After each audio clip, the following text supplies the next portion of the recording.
नमस्कार, मैं हूं डॉक्टर विनीता सिंघल। आज आपका परिचय एक विज्ञान के नए क्षेत्र से कराना चाहती हूं, जिसे कहते हैं जीनोमिक्स। जब से लोगों को ये पता चला है कि हमारे अंदर जो गुण आते हैं वो जीन्स के जरिए आते हैं, तब से लोगों में तरह तरह की चर्चाएं चल रही हैं। लोग इससे बहुत ज़्यादा उम्मीद करने लगे हैं कि शायद हमारा जीवन इससे कुछ बदल जाएगा, लेकिन ये इतना सरल और सहज नहीं है। इसीलिए मैं आप लोगों को आज इससे परिचित कराना चाहती हूँ। और इससे परिचय कराने के लिए हमारे स्टूडियो में जो दो विषय विशेषज्ञ आए हैं, पहले मैं आपको उनसे परिचित कराना चाहती हूँ। एक है डॉक्टर अभय शर्मा, जो IGIB यानी institute of genomics and integrative biology के प्रमुख वैज्ञानिक हैं। और इनके साथ हमारे साथ जामिया मिलिया इस्लामिया के जैव विज्ञान विभाग के प्रोफेसर और अध्यक्ष मोहम्मद शाहिद आलम रिजवी साहब आए हैं, और ये हमें इस संबंध में जानकारी देंगे। डॉक्टर साहब, पहले मैं सबसे ज़्यादा ये जानना चाहती हूँ कि जीनोमिक्स क्या है। जीनोमिक्स, अगर आप इसको डेफिनेशन के रूप में देखना चाहें तो जीनोमिक्स को हम ये कह सकते हैं कि जो जीन्स हैं उनकी स्टडीज़ का जो साइंस है वो जीनोमिक्स है। लेकिन ये एक डेफिनेशन है, इसको समझने की कोशिश करना चाहेंगे तब आप देखेंगे कि जितने भी जो लिविंग ऑर्गेनिज्म हैं सारे के सारे उनके सेल्स होते हैं, और सेल्स के अंदर जो हेरिडिटरी मटेरियल होता है वो जिसको हम हमेशा जीन्स के नाम से पहले बोलते आए हैं, हमेशा जीन्स, आज भी जीन्स बोलते हैं, लेकिन आज जीनोमिक्स बोलने का मतलब सिर्फ इतना ही है कि जीन्स कोई अकेले एंटिटी नहीं है। पूरा सेल के अंदर जो जो जो जो हेरिडिटरी मटेरियल है, जैसे डीएनए है, तो डीएनए जो एंटायर कंपोनेंट ऑफ डीएनए जो है पूरे को हम जीनोम बोलते हैं। और उसकी जो साइंस है, इंट्रिकेट साइंस है, और उससे हमारा ये नया एक फील्ड एरिया आया, उसको हम जीनोमिक्स बोलते हैं साइंस में। और ख़ास करके ये तब से आप आया जब सन 2001 में जब ह्यूमन जीनोम का पूरा सीक्वेंस जब ज्ञात कर लिया गया, तो उसके बाद से जीनोमिक्स अपने आप में एक पूरा फील्ड बन चुका है। तो डॉक्टर साहब, क्या ये जीनों के माध्यम से सब कुछ जानना संभव होगा मानव के विषय में, कि उसके क्या आगे चल के उसके क्या प्रोस्पेक्ट्स होने वाले हैं, जैसे बीमारियों के बारे में या और कुछ उसकी जिससे उसके जीवन पे प्रभाव पड़े? जीन्स बेसिकली एक ब्लूप्रिंट है हमारे कंपोजिशन का जी, जो हमारे 24 क्रोमोसोम्स हैं, 20 या 23 पेयर्स जी। तो उनमें जो ऑर्डर है और सीक्वेंस है, या सीक्वेंस का जो ऑर्डर है जीन, जो हमारे एडेनिन, थायमिन, साइटोसिन, ग्वानिन, जो नाइट्रोजनस बेसेस हैं, इनका ऑर्डर ही बेसिकली एक स्ट्रक्चर तय करता है कि कौन सी प्रोटीन या कौन सा फंक्शन कैसे रेगुलेट होगा जी। तो उसको अगर हम सही ढंग से डिसिफर कर पाए तो नेचुरली सब कुछ वहीं से चूँकि कंट्रोल होता है, उन्हीं सीक्वेंस में, उन्हीं क्रोमोसोम में, तो हम बहुत सारी चीज़ों के बारे में प्रिडिक्शन भी कर सकते हैं, या जो चीज़ें हैं उनको हम समझ भी सकते हैं कि कैसे डिज़ीज़ फैलती हैं, या किसी डिज़ीज़ का पैटर्न क्यों डेवलप होता है, किस बेस पेयर में चेंज होने से क्या हो सकता है जी। और यहाँ तक के जो कई बार कहते हैं कि इन्फेक्शियस डिजीज़ है, वो भी कहीं ना कहीं कंट्रोल होती है जीन से ही। चूँकि नॉर्मली ये देखते हैं हम कि एक आदमी को इन्फेक्शन करता है कोई वायरस, और वो बहुत जल्दी से बीमार हो जाता है, दूसरे को वो इन्फेक्ट करता है तो उतना जल्दी आसानी से बीमार नहीं होता। तो डॉक्टर साहब, ये जो जुड़वा होते हैं, क्या इन दोनों का इनका बिल्कुल सेम होता है क्या जीनोम? किसका? जुड़वा जैसे बच्चे होते हैं तो उनमें, हाँ, अगर वो मोनोजाइगोटिक ट्विंस हैं, डाइजाइगोटिक, अच्छा, उसके ऊपर थोड़ा डिपेंड करता है। लेकिन जैसे डॉक्टर साहब ने भी बताया, मैं थोड़ा इसको एक्सप्लेन करना चाहूँगा कि जो आपने पूछा कि सारे लोगों का जीन्स का एक होता है या अलग अलग तरीके का होता है, इसको समझने के लिए थोड़ा सा ध्यान दीजिए कि ये जो पूरा जीनोम है, मान लीजिए ह्यूमन जीनोम की हम बात कर रहे हैं, अपने मानव जीनोम की बात कर रहे हैं, तो इसको ऐसे समझ लीजिए कि पूरा जीनोम 3 बिलियन अल्फ़ाबेट्स ABCD, अगर चार अल्फ़ाबेट्स को लेके आप एक माला जैसी बना लें जिसमें 3 बिलियन मोती हो, और वो हर मोती 4 कलर के ही सिर्फ आपके मोती हैं, उनको आपने अरेंज करके 3 बिलियन मोतियों की एक माला आपने बना रखी है। अब इसमें जब वो रेप्लिकेट होता है, एक से दूसरा बनता है, तो जो मशीनरी है वो कहीं कहीं मिस्टेक कर सकती है, या जो एनवायरनमेंट का जो इफ़ेक्ट होता है उससे म्यूटेशंस आ सकते हैं। मतलब कि किसी एक जगह कोई जो 4 तरह का हमने 4 कलर की बात की, हो सकता है एक कलर बदल जाए जी, तो आप हूबहू वैसी ही माला हमेशा बनने की पूरी कोशिश होती है, लेकिन इसमें एक नेचुरल प्रोसेस है म्यूटेशन होने का, और वो म्यूटेशन कभी कभी हो जाता है। लेकिन पूरा जीन अगर कोई एक प्रोटीन को कोड करता है तो वो हम सारे लोगों में वो जीन्स उसी प्रोटीन को कोड करेगा, अनलेस कि कोई खास म्यूटेशन किसी एक को हो जाए, है ना। जी। तो ये एक कॉन्टिन्यूअस प्रोसेस है, चाहे वो बैक्टीरिया हो, चाहे वो माइस हो या मानव हो या इंसेक्ट हो, सब में चलता सब में ऐसी ही प्रक्रिया चलती रहती। तो ये जो एक नई विधा की जानकारी मिली है, इससे मानव जीवन के लिए किन संभावनाओं के द्वार खुलते हैं कि मतलब हमारा जीवन उससे और बेहतर होगा, क्या होगा, किस पक्ष को जो ज़्यादा अफेक्ट करेगा? आफ्टर और हम लोगों ने जीनोम सीक्वेंस जानने के लिए इतने बड़े लार्ज स्केल पे जो 15 साल इतने सारे कंट्रीज़ ने मिल के काम किया, उसका पर्पज़ यही था कि जब हमको जीनोम का सीक्वेंस पता चल जाएगा तो बीमारियों का जैसे आप प्रेडिक्टिव मेडिसिन जो आप है वो कर पाएंगे कि अगर किसी बच्चे को किसी का या अभी आगे एडल्टहुड में कोई डिजीज़ होती है, लेकिन जिस जीन के जिस सीक्वेंस में बदलाव होने से वो डिजीज़ होती है, अगर वो मैं पहले ही जान जाऊं तो वो अपना खाना पीना लाइफ स्टाइल रेगुलेट कर सकते हैं उसको किसी तरह से। डॉक्टर साहब, आपसे जानना चाहूँगी कि जैसे इससे जीनोम, क्योंकि जीन्स की बात है, आनुवंशिकता की बात है, तो इससे आनुवंशिक रोगों का तो पता चल सकता है, लेकिन क्या जैसे कैंसर जैसे जो रोग हैं, क्या उनके बारे में भी कोई संभावनाएं हैं ऐसी? कैंसर में भी बिल्कुल इसकी संभावना ठीक उसी तरह से है जैसे दूसरे आनुवंशिक रोगों में, लेकिन थोड़ा सा तरीका ये बदल जाता है कि आनुवंशिक रोग तो जीन में एक चेंज हो गया जिससे हो जाता है, कैंसर थोड़ा सा कम्प्लेक्स डिजीज़ है। तो कैंसर का बिल्कुल उतना आसानी से तो नहीं प्रिडिक्शन कर सकते हम, लेकिन अब उसमें काफ़ी हद तक साइजेबल रिसर्च हो चुकी है या हो रही है, जिससे एक प्रिडिक्शन के लेवल पे हम लोग आ रहे हैं। जैसे आपने कभी सुना होगा कुछ अमेरिकन फिल्म स्टार का कि उसने प्रिडिक्टिव कैंसर को, ब्रेस्ट कैंसर की वजह से जो अपना सर्जरी कराई, तो वो एक उस लेवल पे इंफॉर्मेशन अभी तक बहुत स्ट्रांग नहीं है, लेकिन चीज़ें अब उस सिमत में जा रही हैं। अब वो बहुत आइंदा चंद सालों में हम कह सकते हैं कि we will be able to predict multiple cancer. तो कैंसर में प्रिडिक्शन का जो डॉक्टर साहब ने बताया कि जो हम डिजीज़ को प्रिडिक्ट कर पाएंगे पहले, तो वो प्रिडिक्शन पॉसिबल है बहुत सारे कैंसर टाइप के लिए in another few years to come. और उसके अलावा जो ज़्यादा इम्पॉर्टेंट है ये डिज़ीज़ कि कैंसर में जो ट्रीटमेंट है उसका रिस्पॉन्स, वो ट्रीटमेंट का रिस्पॉन्स हम काफ़ी हद तक ये सीक्वेंस जानने के बाद, डिजीज़ का पैटर्न जानने के बाद उसको हैंडल कर पाएंगे। अच्छा। तो वो कंपैरेटिवली आसान होगा ये जानना। तो ये बड़ा बहुत मतलब मेजर कंट्रीब्यूशन जो है जीनोमिक्स का कैंसर में, कैंसर थेरापेटिक्स में होगा जी जी जी आने वाले समय। अब समय है एक छोटे से ब्रेक का, मिलते हैं छोटे से ब्रेक के बाद।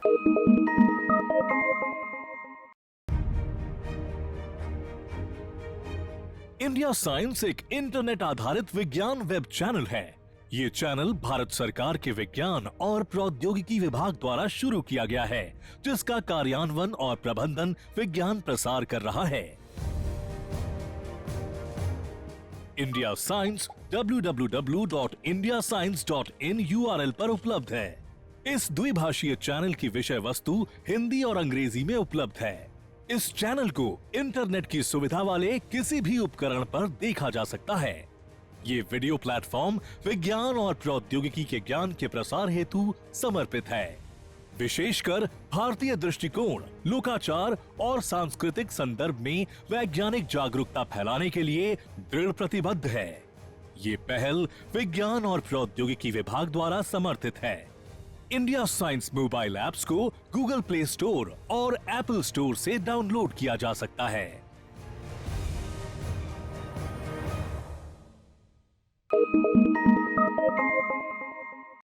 ब्रेक के बाद आपका स्वागत है। डॉक्टर साहब, जैसा कि आपने कहा कि रोगों की पहचान करने के तरीके विकसित हो रहे हैं और हम पहले से भी बता सकते हैं, प्रेडिक्ट कर सकते हैं कि कौन सी मतलब बीमारी भविष्य में हो सकती है। तो इससे क्या मतलब इलाज के भी कुछ नए नए तरीके ढूंढे जा सकेंगे? बिल्कुल, इलाज के तरीके को बहुत हद तक ये ड्रास्टिकली कहा जाए तो ये चेंज करने जा रहा है ये जीनोमिक्स। जी।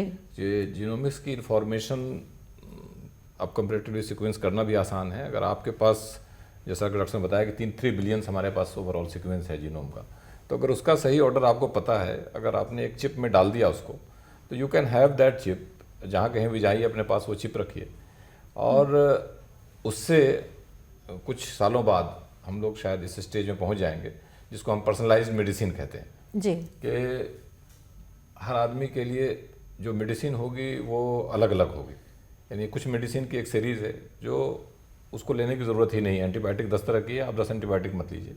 कोई एक एंटीबायोटिक आपके लिए सूट कर रही है, you are entitled to get, और वही आपको काम करेगी। मतलब ये आप पहले उसके जेनेटिक्स का, उसका जीनोम के बारे में जानकारी करके तब उसके बाद मेडिसिन डेवलप करें। जीनोम में जो सीक्वेंस वेरिएशन उन्होंने बताया था कि कुछ एक खास कंजर्व रीजन्स होते हैं। कंजर्व मतलब जो प्रोटेक्टेड है, चेंज नहीं होते हैं नॉर्मली। तो उस रीजन में जो एक पैटर्न है एक या 2 बेस पेयर चेंज होने का, जैसे हमारा रेप्लिकेशन होता है, उसने बताया कि वो हमेशा उसमें बिल्कुल एकदम से सही नहीं बनता है, वो कहीं कुछ ना कुछ चेंजेस होते हैं। तो वो चेंजेस भी कुछ स्पेसिफिक इंडिविजुअल में या कुछ फैमिलीज़ में कंजर्व हो जाते हैं, वो प्रोटेक्ट होते हैं जनरेशन से दूसरे जनरेशन में।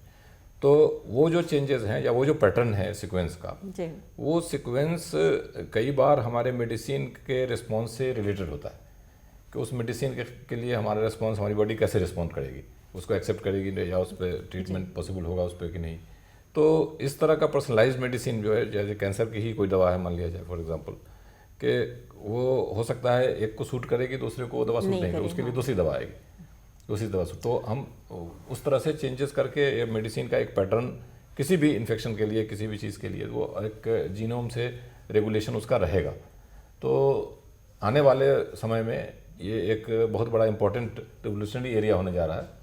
तो क्या हम ये कह सकते हैं कि भविष्य जो है वो बिल्कुल रोग मुक्त होगा? आपने जो ये सवाल अभी किया था वो बहुत ही अहम सवाल है, बहुत ही ब्रॉड सवाल है कि जीनोमिक्स के आने से क्या हमारी जो औषधियों का डिस्कवरी होना आसान हो जाएगा, या औषधि से रिलेटेड बाकी चीज़ें आसान हो जाएगी? ये बिल्कुल आसान होंगी, क्योंकि जब भी आप औषधि, जब कोई नई ड्रग की डिस्कवरी करते हैं, तो सबसे पहले हम ये जानना चाहते हैं कि हम ड्रग अपने शरीर के कौन से प्रोटीन या कौन से टारगेट पे हमारा ड्रग एक्ट करना चाहिए, जिसके चलते वो बीमारी सही होनी चाहिए। जी। है ना? जी बिल्कुल। तो जब हमको जीनोम सीक्वेंस पता रहेगा और उस पर जब जीनोमिक्स का साइंस और जितना आगे बढ़ेगा, उतना हमें आसानी होगी ये जानने में कि कौन सी बीमारी के पीछे कौन सा जेनेटिक कॉज है, रीज़न है और जब वो पता चलेगा तो ड्रग डिस्कवर करने के लिए जो टारगेट होंगे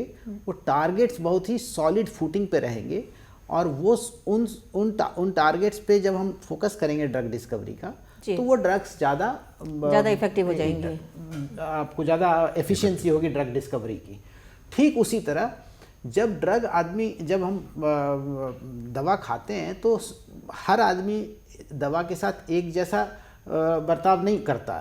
बहुत सारी दवा जो हैं ऐसी हैं जो कि कुछ पेशेंट्स उसके एडवर्स रिएक्शंस दिखाते हैं या अदर साइड इफ़ेक्ट्स होते हैं, या उनको ज़्यादा डोज की ज़रूरत पड़ती है।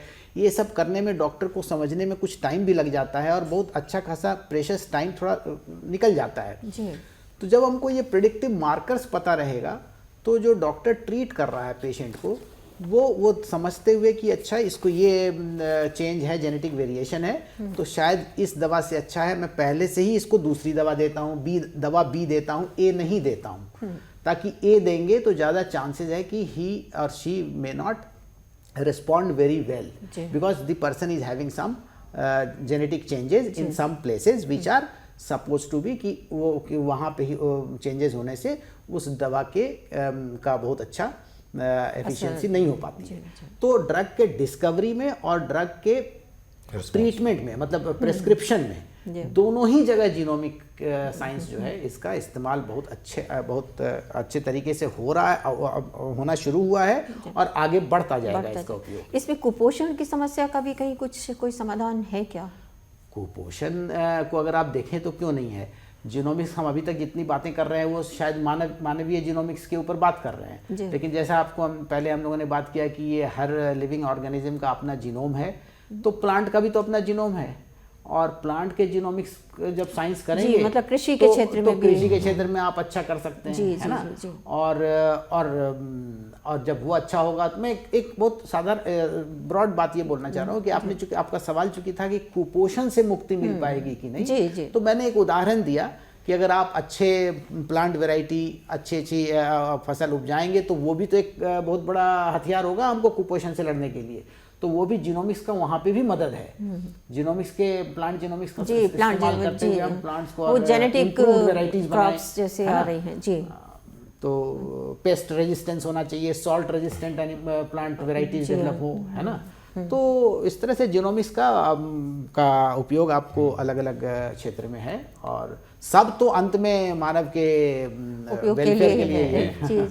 लेकिन सर जब ऐड कर दूं थोड़ा सा उसमें डॉक्टर साहब का, कि वो एक्चुअली ह्यूमन जो प्लांट सिस्टम है उसके जीनोम को चूँकि पहले क्रॉस ब्रीडिंग करके करते थे, चूँकि अब ये 60s 70s में या उससे पहले की बात थी जब हमारे पास जीनोमिक्स की इंफॉर्मेशन नहीं थी। अब जबकि जीनोम का कंप्लीट सीक्वेंस काफ़ी हद तक बहुत सारे प्लांट्स में नॉन हो गया है, तो उसमें हम एड ऑन जो है कुछ जीनोम का सीक्वेंस डाल करके, जैसे जो प्रोटीन जहाँ प्लांट ने जैसे कार्बोहाइड्रेट बनाने वाले हैं, जैसे वो एक धान निकाला गया था जो आईसाइट के लिए तो उस तरह की चीज़ें हम उसमें ऐड कर सकते हैं जीनोम, कुछ जीन को जो प्रोटीन डिफिशियंटी खास करके रिमोट एरिया में जहाँ चावल खाया जाता है जी, या सिर्फ आलू खाया जाता है, उनको कार्बोहाइड्रेट तो मिलता है, प्रोटीन नहीं मिलती, तो कुछ एसेंशियल कंपोनेंट्स जो है प्रोटीन के या अमीनो एसिड्स के, वो सीक्वेंस हम उसमें अगर डाल दें तो वो एडिटिव सपोर्ट होगा, और वो जो बीमारी जिसकी वजह से हो जाती है, कुपोषण होता है जी, उस कुपोषण को हम फाइट कर सकते हैं वहाँ से भी, और प्लांट जीनोम को मॉडिफाई करके। लेकिन डॉक्टर साहब जब कोई नई तकनीक आती है या नई खोज कुछ होती है तो उसके ऊपर जहाँ पक्ष में कुछ लोग होते हैं तो कुछ विपक्ष में भी होते हैं। जैसे बीटी बैगन का हम लोग भूले नहीं हैं कि कितना शोर मचा था और वो सब हुआ था, तो क्या जीनोमिक्स को लेकर भी कुछ इस तरह का चल रहा है कि जीनोमिक्स को लेकर अगर मैं कहूँ कि आम जनता को लेकर कुछ के बात अगर कर रहे हैं जीनोमिक्स के ऊपर किसी कंट्रोवर्सी की, तो दो तीन बातें हैं जो कि प्योर साइंस नहीं है जीनोमिक साइंस, लेकिन उससे रिलेटेड जो फील्ड्स हैं, जैसे एथिक्स है, कॉन्फिडेंशियलिटी है ना। पेशेंट्स को ये डर हो सकता है कि अगर मेरा जो हमने डीएनए दिया है अपने डायग्नोसिस के लिए, वो डीएनए कहीं ऐसा ना हो कि वो उसको लोग इस्तेमाल करें कुछ नई डिस्कवरी के लिए। डिस्कवरी में बुराई नहीं है, लेकिन जिस पेशेंट से वो लिया जा रहा है वो पेशेंट का क्या उन्होंने अपनी स्वीकृति दी है, ऐसी चीज़ें जो है ना, ये हो सकता है, उसका दुरुपयोग हो सकता है। जी। जैसे उदाहरण के तौर पे जो अक्सर लोग बात करते हैं कि एक अच्छा उदाहरण के रूप में कि अगर कोई आपका इंश्योरेंस एजेंसी है, अगर उसके हाथ में आपका डीएनए सीक्वेंस है तो वो जान पाएगा कि अच्छा इसको, अगर वो प्रेडिक्ट कर सकता है, अगर साइंस वहाँ तक पहुँच चुका है कि प्रेडिक्शन हो सकती है सीरियस बीमारियों की, तो वो आपको पहले ही समझ सकता है, तो हो सकता है वो आपको इंश्योरेंस देने से मुकर जाए या प्रीमियम बढ़ा दे, कई सारी बातें हो सकती है। तो ये एक सामाजिक क्षेत्र, सामाजिक एक सवाल है, और उसके लिए सारे वैज्ञानिक, इसके लिए बहुत वैज्ञानिक गण जितने हैं विश्व में जो जीनोमिक्स पे काम करते हैं वो बहुत ही अवेयर हैं इस बात से, इसलिए जितने सेफगार्ड्स ले सकते हैं लिए जा सकते हैं उसके लिए सब लोग हमेशा प्रयासरत रहते हैं और वो काम होता रहता है। अब समय है एक छोटे से ब्रेक का।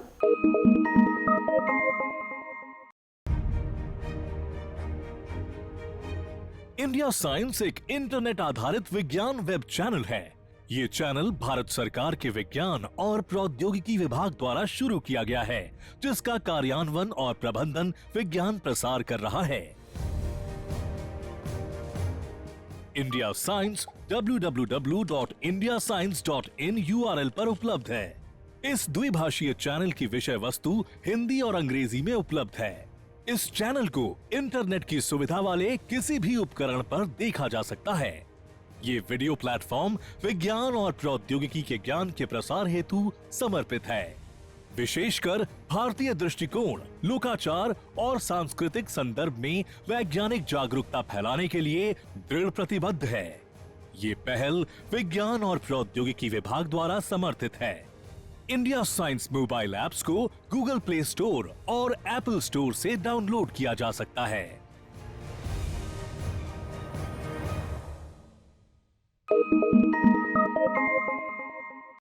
ब्रेक के बाद एक बार आप सबका फिर से स्वागत है। डॉक्टर साहब, इस संबंध में और कोई नई संभावनाएं ऐसी हों जो दर्शकों को बताना चाहें? जी, उसमें जिस डॉक्टर ने बताया कि हमारे यहाँ हम उस पार्ट में हिस्सा नहीं ले पाए जो सीक्वेंस का ह्यूमन जीनोम का था जी, but decades now have passed. तो अब जो हमारे पास अपॉर्चुनिटीज़ हैं उसमें हार्वेस्ट करने के लिए, इस जो अब सीक्वेंस इंफॉर्मेशन आ गई है या जो आगे का कंट्रीब्यूशन है, चूँकि हमारे पास दो बड़ी चीज़ हैं। एक, वर्ल्ड का बहुत बड़ा पॉपुलेशन हमारे पास है जी, एक मेजर जंग है चाइना के बाद हमारा। तो इतने बड़े पॉपुलेशन में उसको फीड करना या उनके दूसरे जो हेल्थ केयर का या दूसरी नीड्स हैं उसको एसेस करना या उसके लिए कुछ करना, इसमें जीनोम का या जीनोमिक्स का मेजर कंट्रीब्यूशन होने जा रहा है। हमारा पॉपुलेशन है वो कई तरह का है, वेरिएशन बहुत हैं हमारे पॉपुलेशन में। अगर नॉर्थ ईस्ट में देखें तो एक अलग किस्म का पॉपुलेशन है, सेंट्रल इंडिया में अलग है, साउथ में अलग है द्रविडियन पॉपुलेशन जो है।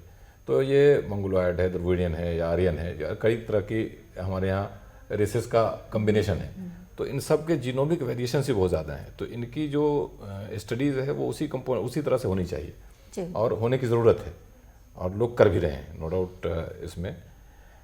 और उसके लिहाज से हमारी जो हेल्थ केयर स्कीम्स हैं या उसको डिज़ाइन करना या पॉपुलेशन की सर्वे करके जो पैटर्न ऑफ डिजीज़ है, जो इन्फेक्शन का पैटर्न है या सीक्वेंस का पैटर्न है, उसमें चेंजेस क्या क्या हैं, तो इसमें एक बहुत बड़ी फील्ड है जो अभी काम करना बाकी है, उसमें हम कर सकते हैं, तो करने की ज़रूरत है। तो मूलभूत तौर पे जो डॉक्टर साहब कह रहे हैं वो उसका यही अर्थ है, और बहुत सही बता रहे हैं वो, कि जीनोमिक्स में जितनी डाइवर्सिटी हमारी जीनोमिक सीक्वेंस की हमारे पास आएगी जी, उतना ही हमें आसान होगा जो बीमारियों के बारे में पता करना कि कौन से म्यूटेशन या कौन से जेनेटिक वेरिएशन के से इस पर्टिकुलर डिजीज़ का कुछ रिश्ता है ना।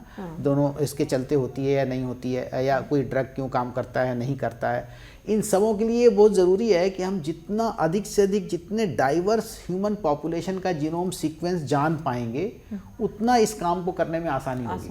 और चूंकि Bharat is a country of diversity, यहाँ बहुत डाइवर्स पॉपुलेशन है, जैसे डॉक्टर साहब ने बताया अभी आपको, तो हमारे पास तो इसका एक गोल्ड माइन है डाइवर्सिटी पता करने का, और हमको तो इसमें बिल्कुल नहीं चूकना चाहिए और इस काम को हमको ज़रूर आगे बढ़ाना चाहिए, और बढ़ा भी रहे हैं। हमारे यहाँ बहुत सारे इंस्टीट्यूट हैं, सेंटर्स हैं जहाँ पे काम अलग अलग स्केल पे होता रहता है। कुछ इंस्टीट्यूट हैं डेडिकेटेड हैं, जैसे अब मैं जिस इंस्टीट्यूट से आता हूँ, institute of genomics and integrative biology, तो ये एक इंस्टीट्यूट जो है इसका पूरा फोकस जीनोमिक्स पे है, जीनोमिक साइंस पे, ठीक है।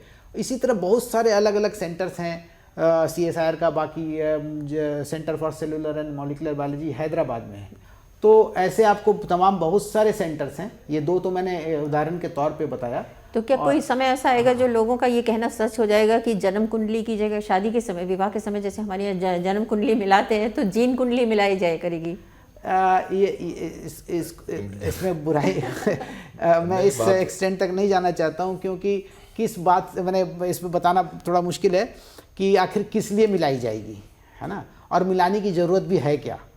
लेकिन जो इसका जो असल अर्थ है वो ये अर्थ ये है, जन्म कुंडली देखिए, जब कोई कहता है कि जीनोमिक से आपकी जन्म कुंडली जान ली जा सकती है, उसका असल मतलब यही होता है कि उससे आपको होने वाली शायद बीमारियों का अंदाज़ा पहले समय के पहले लग सकेगा।